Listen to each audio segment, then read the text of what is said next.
Low self-esteem wreaks havoc in anyone's life. It's easy to see the connection between low self-esteem and things like never putting yourself out there and not taking chances and feeling overall depressed in life, but it's harder for people to see the connection between low self-esteem and relationship problems. In today's episode, this is exactly what we're going to discuss: how your low self-esteem impacts your relationships. Let's dive in, shall we?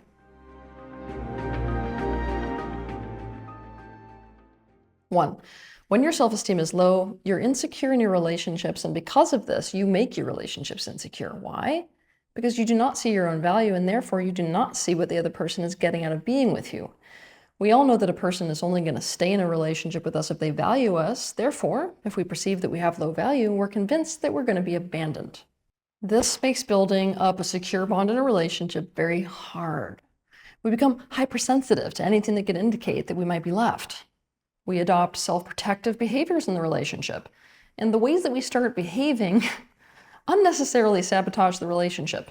Self-protective behaviors like unnecessarily ending relationships before the other person does it to us, withdrawing emotionally, avoiding exposing any vulnerability in the relationship, withholding affection, withholding praise, let's say negative criticism, shutting down, stonewalling, maybe overreacting to little things that are not really a threat, avoiding commitment, avoiding conflict, creating unhealthy and, let's say, toxic dependency patterns on us, lying, manipulation, gaslighting, becoming hyper-controlling, extreme jealousy, even cheating, isolating the other person from others, and this list goes on and on. Basically, your own insecurity makes you behave in ways that may be self-protective, but that make the relationship insecure, if not impossible, and destroy it completely. 2, we can slip into the covert depreciation pattern.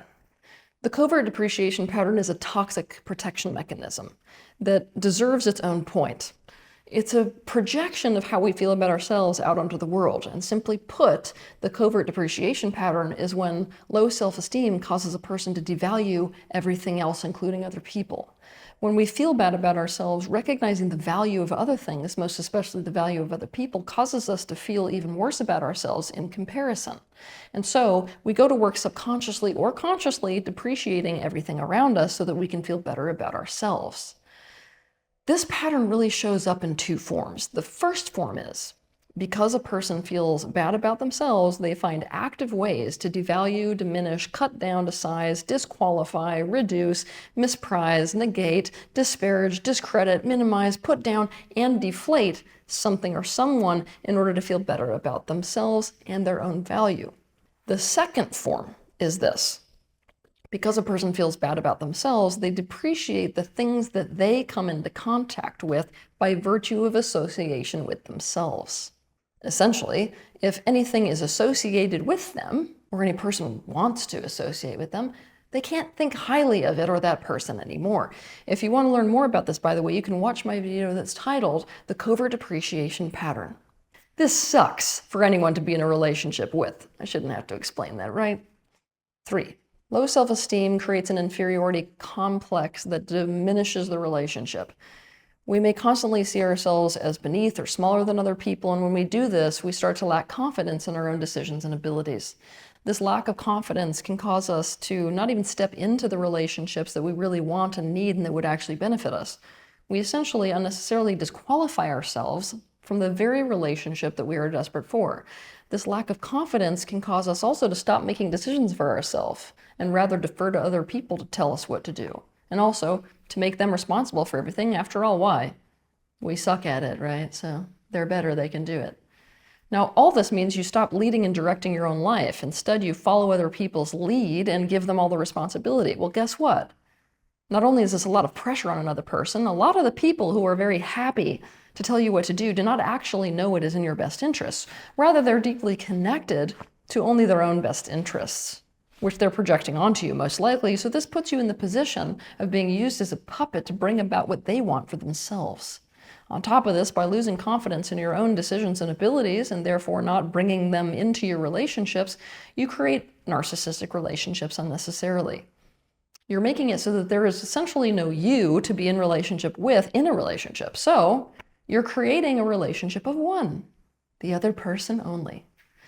So people are going to feel alone with all the pressure when they are in a relationship with us. 4, having low self-esteem causes you to be inauthentic and dishonest in relationships. If you feel you have no value, you don't want to put yourself out there, including to other people. Rather, you may choose to erect a facade which you know that they're going to value, accept, and approve of. This makes you fake in relationships. It's a form of duping. You can't dupe other people and have relationships go well. So many issues come as a result of being inauthentic and dishonest. Here is just a small list of what I mean. Being inauthentic and dishonest ensures that you're never going to be valued or loved for who you really are. It makes it so you can never find true belonging. Other people cannot and should not trust you if you're doing this. So it's an antithesis to trust in a relationship, because that's not important at all. You're going to end up dissatisfied in every relationship because it's not going to feel like you have yourself. Basically, you're going to get into this dynamic where you feel like you can't have yourself and be in a relationship at the same time. And this is going to create an unnecessary poison water dynamic whereby you're desperate for a relationship, but the relationship puts you in pain. If you reveal your true self in the relationship that you formed through a facade, you're in for a serious conflict and potentially unrepairable relationship rupture, and definitely you're putting yourself in a position to be rejected. When you get into a relationship on a false premise, you're setting yourself up to be rejected once you reveal yourself to be somebody different than what everybody else signed up for. Basically, you're different than what you sold yourself to be. Thus, you basically create this manifest destiny scenario for yourself regarding the belief that you're not going to be valued for who you are. Well, of course you're not if you sold yourself as somebody else. And those relationships that you got into with a facade and dishonesty are very likely to end. If you're inauthentic, you cannot make the correct choices regarding who to be with in this life. And because of this, you're guaranteeing that you're going to end up in incompatible relationships. And you guys, I keep saying it again and again, but incompatible relationships are absolute misery. 5, you will really struggle to communicate your own needs and bring your own needs into the relationship. Here's the deal. In order to end up with poor self-esteem, we grew up in a childhood environment that made us feel like we had little to no value to others. These environments made us bad and wrong. This means we were rejected for what was true about us, our feelings, our thoughts, our preferences, our aversions, and most of all, our needs. It isn't like this association changes when we grow into an adult. We still feel we're going to be rejected for these things. This causes us to not reveal how we are feeling when we are in relationships and to not be honest about what we truly think. It also causes us to suppress, deny, and disown our own needs. When we feel bad about ourselves, we feel ashamed of our needs. We can't conceptualize of the idea that somebody would ever want to meet those needs and might even get something themselves out of doing so. And so we keep them away from the other person and away from the relationship. There's no way to create an actual relationship this way. A relationship is a dance between two beings, and a big part of that dance is needs. Also, just because we deny and withhold and suppress needs doesn't mean they aren't there. They will come up in subconscious ways. What does this mean? It means you're very likely to become an extremely manipulative person, because manipulation happens when we don't feel we can meet a need directly, so our subconscious takes over the job and goes to work getting that need met indirectly. Not having needs met will cause resentment and dissatisfaction with the relationship as well. It will also cause unresolved conflict, because a big part of resolving conflict is identifying what is needed by both parties and then following through on those needs. Unresolved conflict that keeps coming up and up and up again and again and again wears down a relationship to the breaking point. 6, you may spend your whole time in relationships overcompensating. You can think of overcompensation as being the behavior of taking excessive measures and going to extreme lengths to try to keep other people interested in being in relationships with you, because you feel you must do this to overcompensate for your lack of value. This can manifest in many different ways. Just to give you some examples, it can manifest as abandoning your own needs so as to focus only and entirely on your partner's needs and on meeting them. It can manifest as trying to become beyond excellent at one skill that you know that other people value and desire, and essentially putting all your eggs in that basket and peacocking with this. It can manifest as doing everything you can do to please others and do what they want to do. It can, let's say, manifest as perfectionism. It can manifest as showering other people in gifts and other expensive experiences so as to compensate for the inadequacies that you feel. It can manifest as letting go of every other relationship in your life for a partnership. If you recognize this behavior in yourself, you may also want to watch one of my videos that is titled The Dancing Monkey Pattern in Relationships. 7, constant seeking of reassurance and validation in a relationship. When we have low self-esteem, we're like a bottomless pit for reassurance and validation. We become totally dependent on the other person to behave a certain way towards us so that we can feel good about ourselves. The reason being that when we feel bad about ourselves, it in essence taints us. Other people's positivity towards us is entering the constantly poisoned water of our self-concept.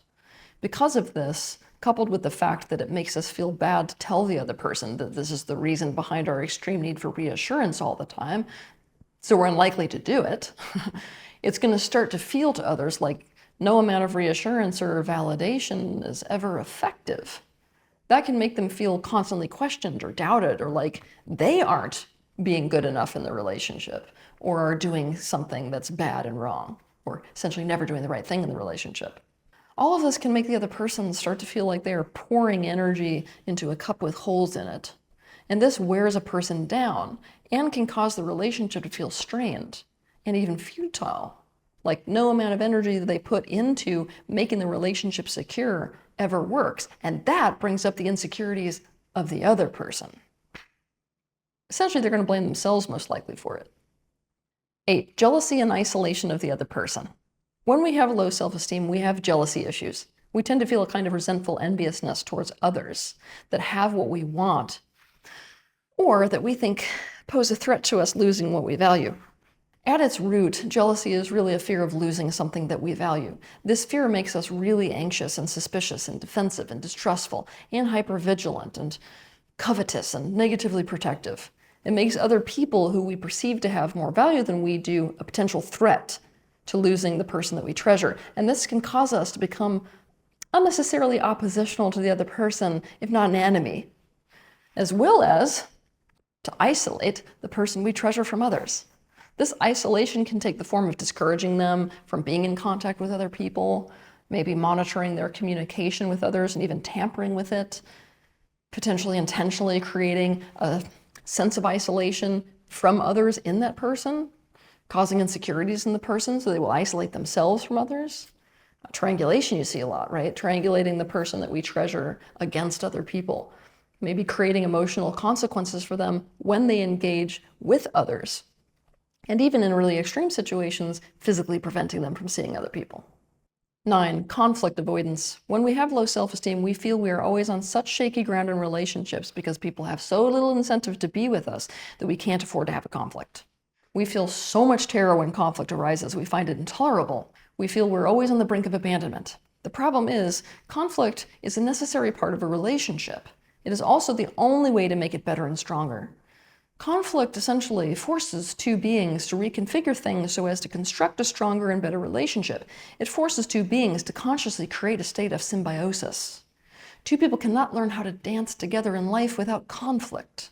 When we avoid conflict, we do not actually bring up issues to resolve them, and so they never get resolved.